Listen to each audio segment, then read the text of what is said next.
Magandang araw sa inyong lahat at welcome sa aking channel.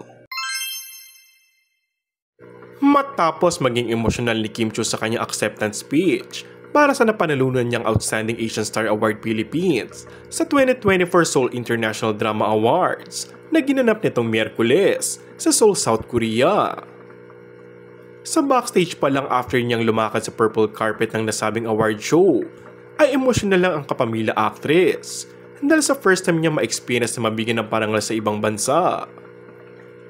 Nang tanggapin na nga niya ang kanyang international award, ay hindi rin nga napigilan ng aktres na maging emosyonal. Inalay niya ang kanyang award sa kanyang fans na dahilan kung bakit siya nanalo. Dinedicate rin niya ang award sa mga taong nagbigay sa kanya ng oportunidad na magkaroon ng karir sa showbiz industry. Overwhelmed pa rin daw siya hanggang ngayon sa mga na-experience niya. Sobra akong hindi makapaniwala. Hindi ba napaiyak pa ako?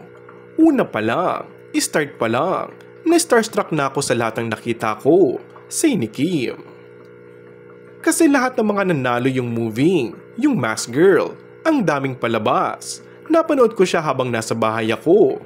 Tapos ngayon nakita ko yung directors, producers, actors. Tapos kasali ako sa event. So na-overwhelm ako. So nung nagpasalamat na ako, naiyak na ako.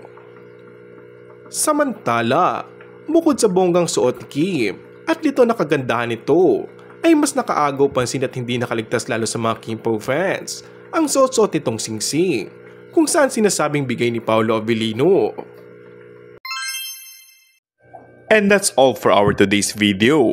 Kung bago ka lang sa aking channel ay mag-subscribe at pindutin na rin ang notification bell. Maraming salamat!